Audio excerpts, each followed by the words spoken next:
साथियों नमस्कार, स्वागत है आपका आपके अपने YouTube चैनल पर और आपके अपने एप्लीकेशन पर। पादप कार्य की को शुरुआत करते हैं। दो वीडियो अपन ने पढ़ लिए इसके।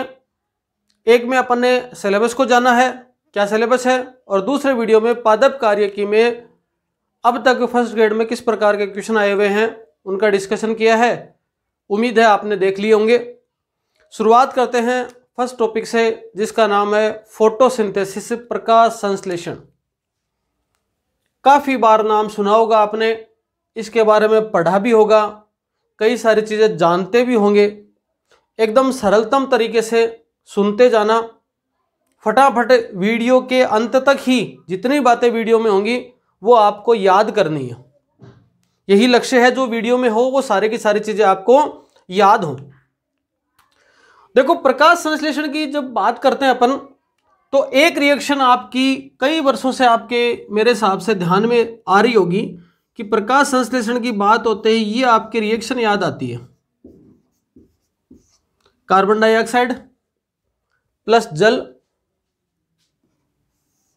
लाइट की प्रेजेंस है, क्लोरोफिल है, C6H12O6, ग्लूकोज का निर्माण है।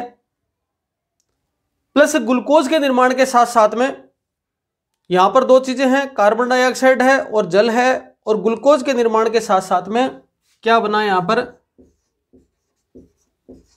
जल प्लस ऑक्सीजन।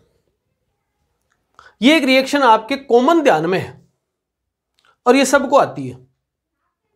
इसी रिएक्शन को अपन आधार मानते हुए इस बात को पढ़ेंगे कि आखिर होता क्या है। देखो, सबसे पहले तो प्रकाश संश्लेषण के लिए पहला पॉइंट क्या याद रखना है, ये सबसे इंपॉर्टेंट, क्योंकि इससे पादप भोजन बनाते हैं, तो धरती की, पृथ्वी की सबसे इंपॉर्टेंट बायोकेमिकल रिएक्शन है।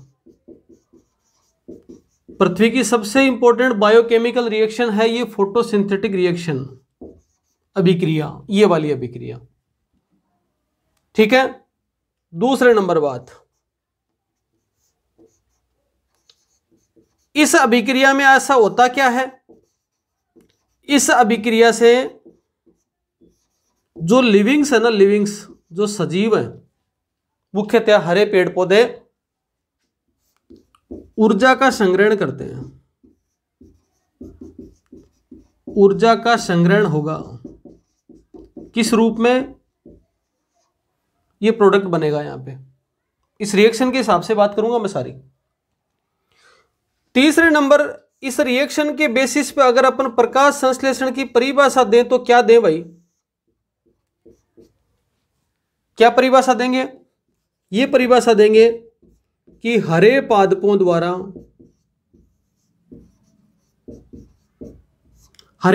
द्वारा, लाइट का मतलब प्रकाश, यहां पर सूर्य का प्रकाश, सूर्य के प्रकाश की उपस्थिति में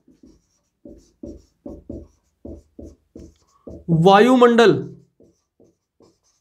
एटमॉस्फेयर की CO2 तथा सोयल द्वारा एब्जॉर्ब्ड, अवशोषित H2O का उपयोग करके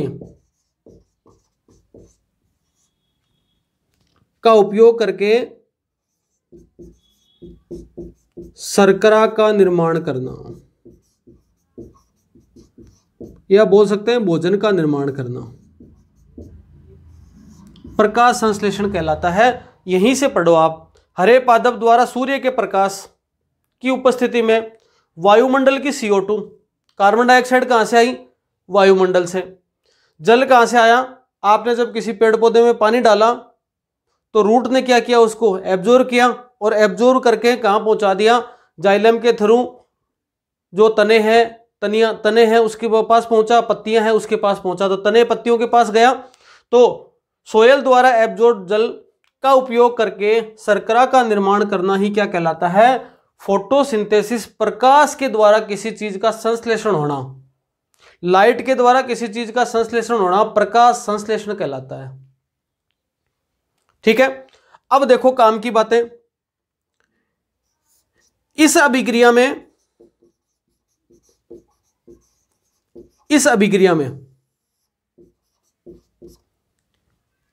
क्या क्या चीजों की आवश्यकता होती है? इस अभिक्रिया में आवश्यक घटक, ये चीज है, अभिकारक है, ये उत्पाद बन रहा है। अगर यहां तीर के निशान के ऊपर कोई चीज लिखी जा रही है, इसका मतलब वो इसी में काम आ रही है। तो आप बता सकते हो कि इस अभिक्रिया में क्या क्या चीजों की आवश्यकता पड़ रही है, आप खुद बता सकते हो। देखो, सबसे पहले तो परिभाषा के हिसाब से देखो, अपने को चाहिए लाइट।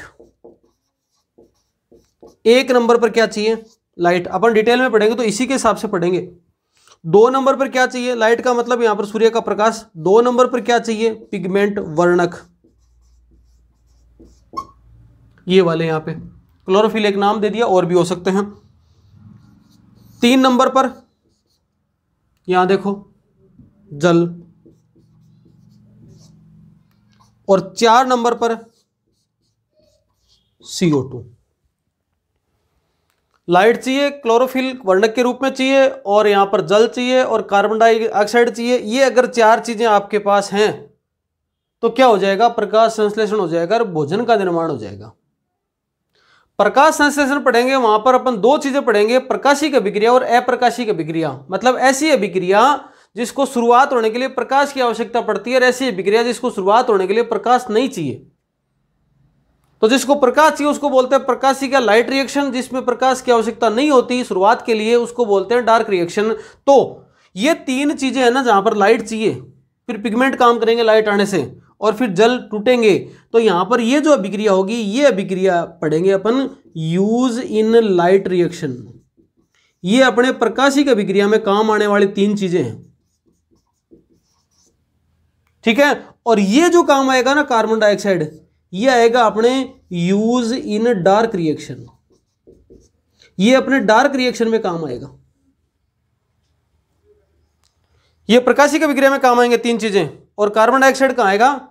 डार्क रिएक्शन होगी तब वहां पर काम आएगा। ये सीधा सीधा प्रश्न काम बनता है। यहां पे एक सीधा सीधा प्रश्न यहां पर तैयार हो जाता है कि लाइट रिएक्शन के घटक कौन कौन से हैं और डार्क रिएक्शन के घटक कौन कौन से हैं। ठीक है जी। इस अभिक्रिया से अपने को उत्पाद क्या मिले? बने तो घटक ये, बनने वाले उत्पाद। प्रकाश संश्लेषण की अभिक्रिया से बनने वाले उत्पाद, आपको 2 उत्पाद दिखाई दे रहे हैं।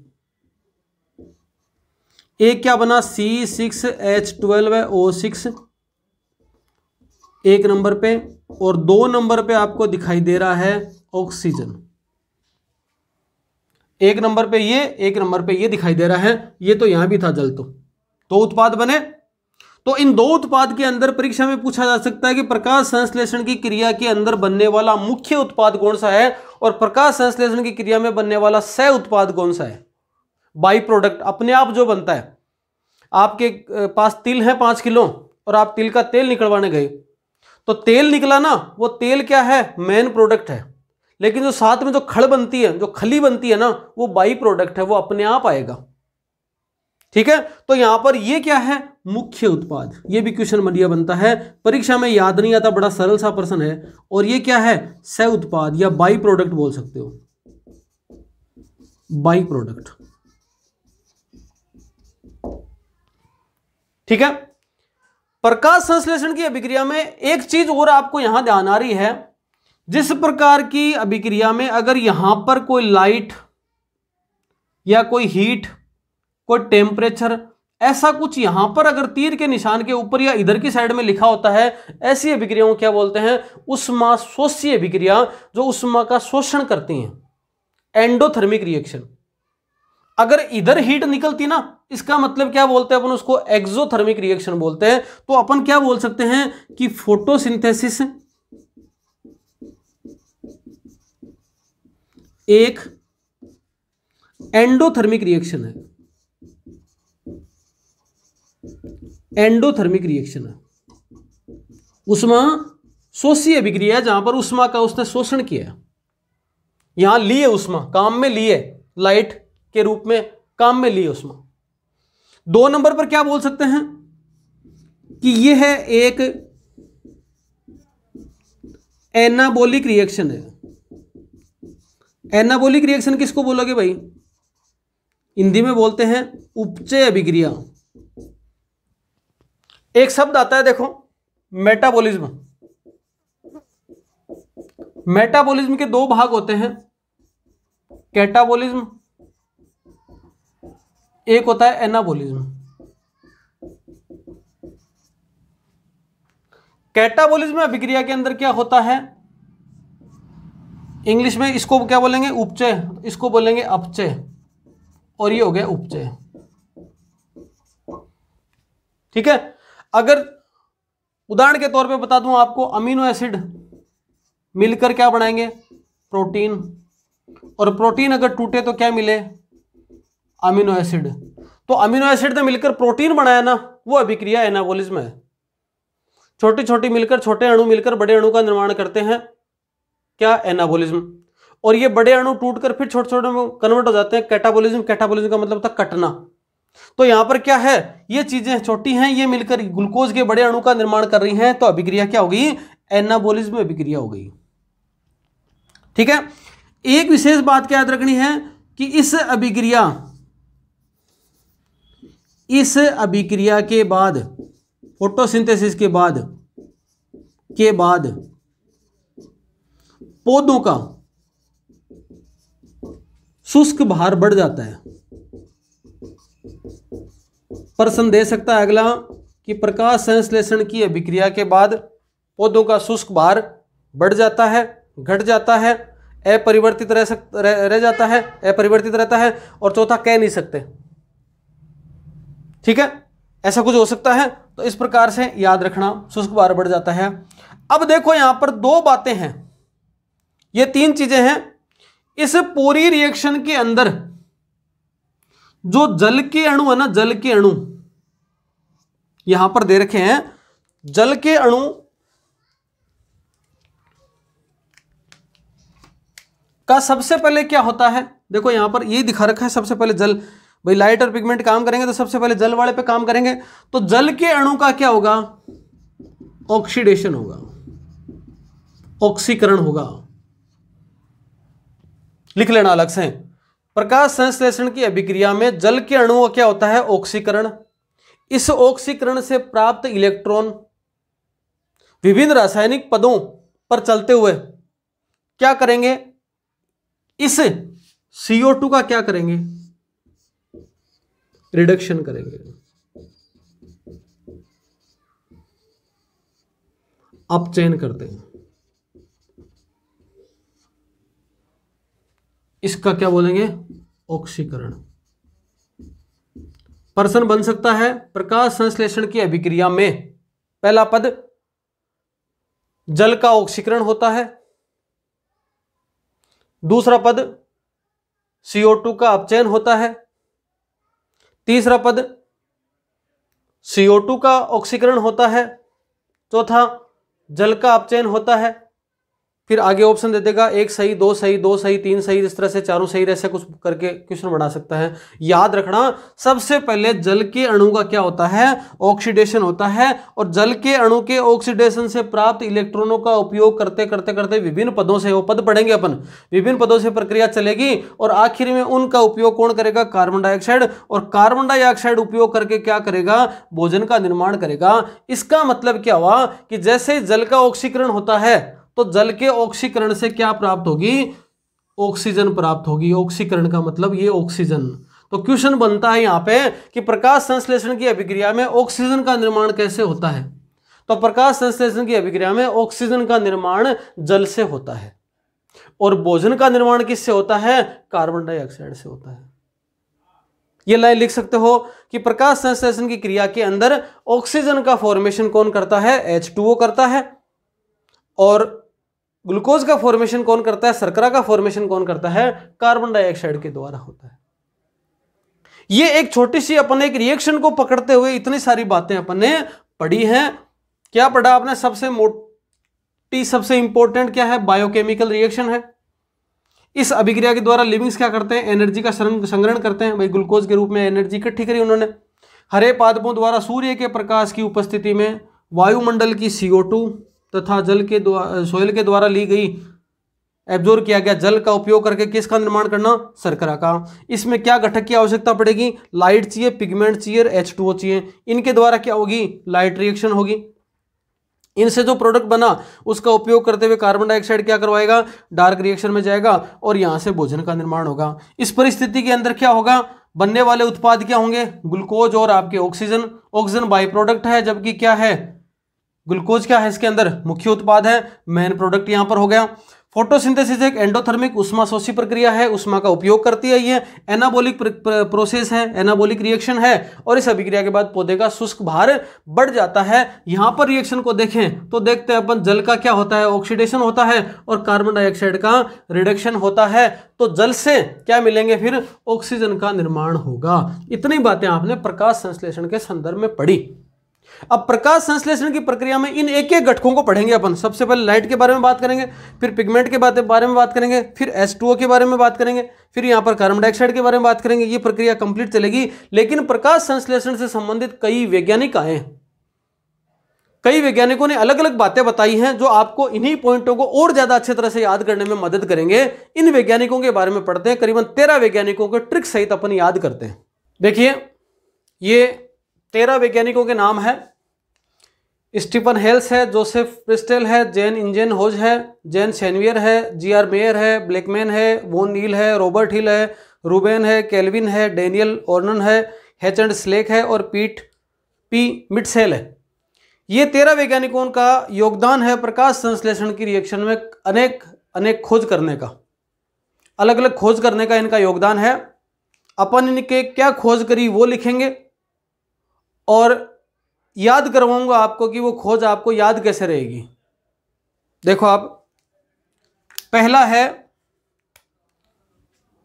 स्टीफन हेल्स ने क्या बताया कि पादप जो हैं, जो चूंकि प्रकाश संश्लेषण की बात कर रहे हैं और मुख्यतः ग्रीन प्लांट के बारे में बात आएगी, तो जो प्लांट हैं, जो पादप हैं, वो अपना भोजन, पादप भोजन वायु तथा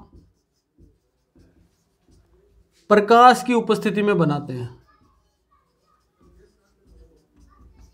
ये बात इन्होंने बताई और 2011 के पेपर में आया हुआ है। स्टीफन हेल्स को बोलते हैं क्या? Father of plant physiology. तो यहीं से क्वेश्चन उठाया अगले ने। इसका मतलब इन और के बारे में पूछ सकता है। RBSC की किताब में दे रखे हैं सारे नाम, ठीक है। 2 नंबर पर आता है जोसेफ प्रिस्टेल।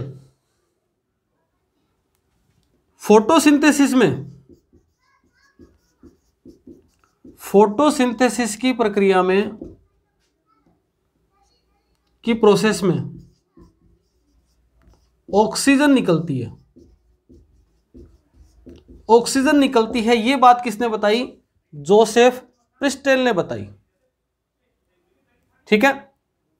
जैन इंजन होज, देखो डेट है, इसको आपको याद रखने की जरूरत नहीं है, आपको नाम याद रखना। जैन इंजन होज, इसने क्या बताया कि फोटोसिंथेसिस के लिए सनलाइट जरूरी है। भाई हर का अपना एक वक्तव्य था, उसके आधार पर खोज है।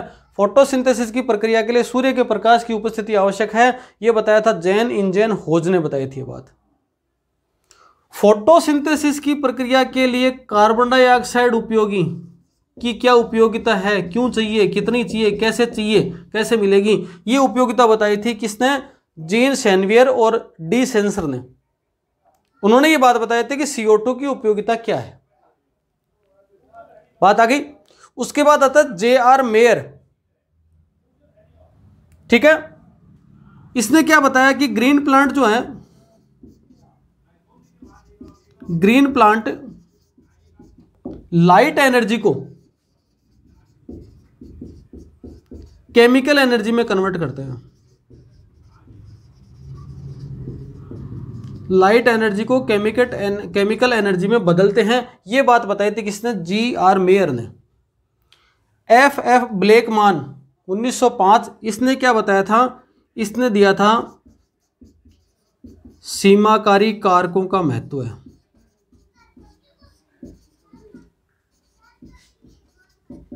Law of limiting factor. Limiting factor के बारे में बताया। लिमिटिंग फैक्टर का मतलब क्या होता है कि कोई भी कारक हो, जैसे मान लो प्रकाश दिया जाए तो प्रकाश संश्लेषण की दर बढ़ेगी, लेकिन कब तक बढ़ेगी? निश्चित लिमिट तक। तो निश्चित लिमिट से ज़्यादा दिया जाए तो प्रकाश संश्लेषण नहीं होगा, और निश्चित लिमिट से कम दिया जाए तो प्रकाश संश्लेषण नहीं होगा। मतलब एक रेंज के अंदर किसी भी कारक के साथ अपने आप को जोड़ सकते हो, आप भी जोड़ सकते हो। खाना खाते हो आप, एक रेंज है। 4 रोटी खाते हो सकता है 5 खा लो, हो सकता है 6 खा लो, पर एक लिमिट है। अच्छा खाना हुआ तो 6 खा ली रोटी। थोड़ा ठीक ठाक खाना नहीं है तो आपने 2 रोटी में काम चला लिया। पर 2 और 6 आपका एक बेस है, एक आपका रेंज है। ये इससे कम में भी काम नहीं चलेगा और उससे ज़्यादा हो जाएंगी तो भी समस्या आ जाएगी। इसका मतलब हर किसी कारक के प्रति, हर किसी पादप और एनिमल की एक निश्चित परास होती है। उस रेंज के कम भी नुकसानदायक है, रेंज से ज़्यादा भी नुकसानदायक है। ऐसी बात इसने बताई थी एफ ब्लेकमान ने। ये आपके लाइट के संदर्भ में बताया था कि प्रकाश संश्लेषण के लाइट के एक लिमिटिंग फैक्टर की तरह कार्य करता है कि किस लिमिट के अंदर है, ज़्यादा जाएगा तो फिर प्रकाश संश्लेषण प्रभावित होगा।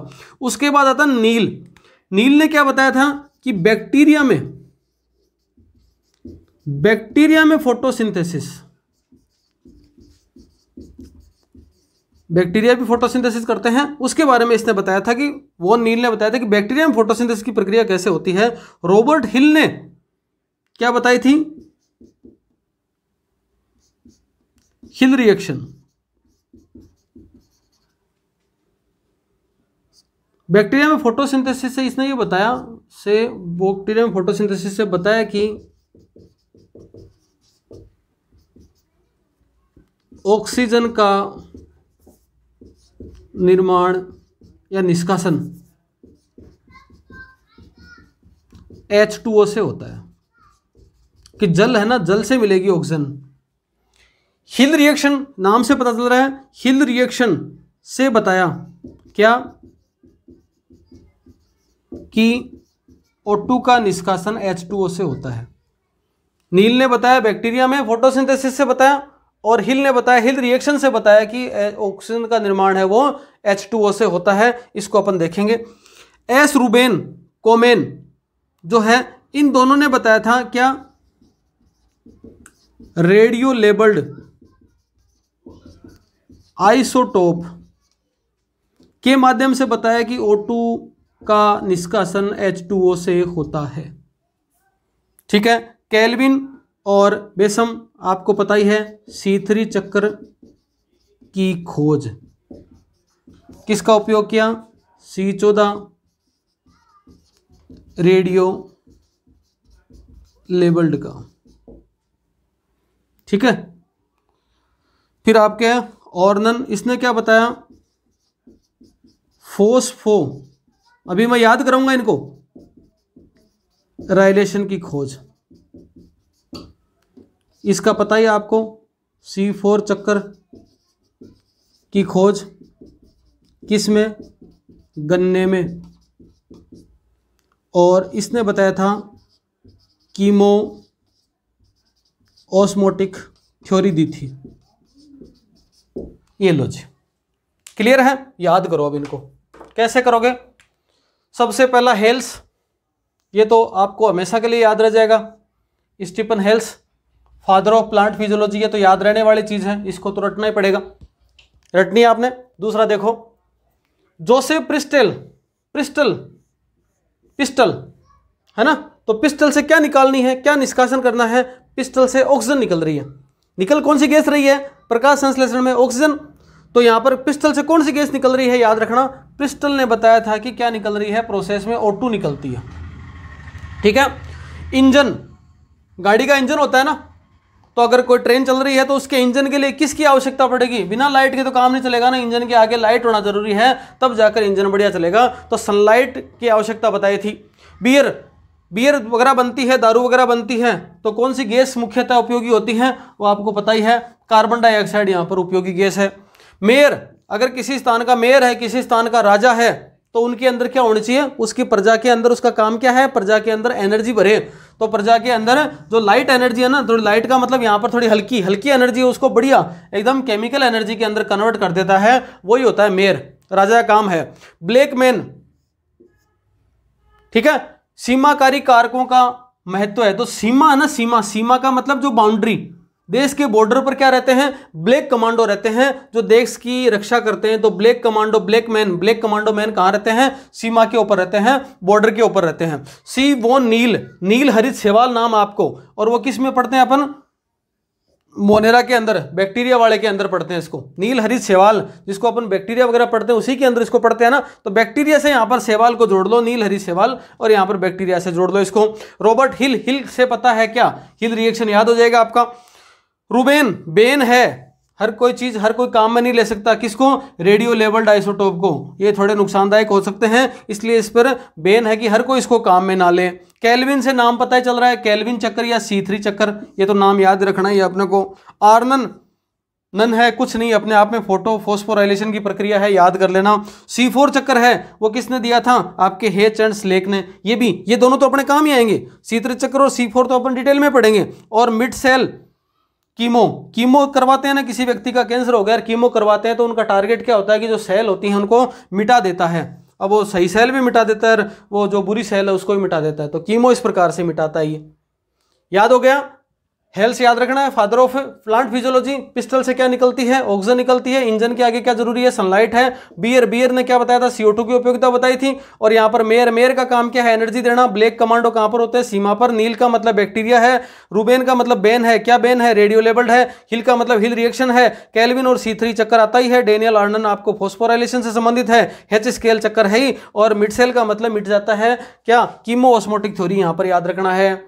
फोटोसिंथेसिस की प्रक्रिया में क्या क्या आवश्यक घटक हैं आपको पता ही होना चाहिए। यहां पर क्या चाहिए, प्रकाश चाहिए, फिर आपके पिगमेंट चाहिए, फिर आपका H2O चाहिए। तीनों डार्क रिएक्शन में काम आएंगे। उसके बाद इनसे बना प्रोडक्ट है वो काम किसके आएगा, वो CO2 के आएगा काम। CO2 का क्या होगा, अपचयन होगा, रिडक्शन होगा। और आपके H2 का क्या होगा, ऑक्सीडेशन होगा।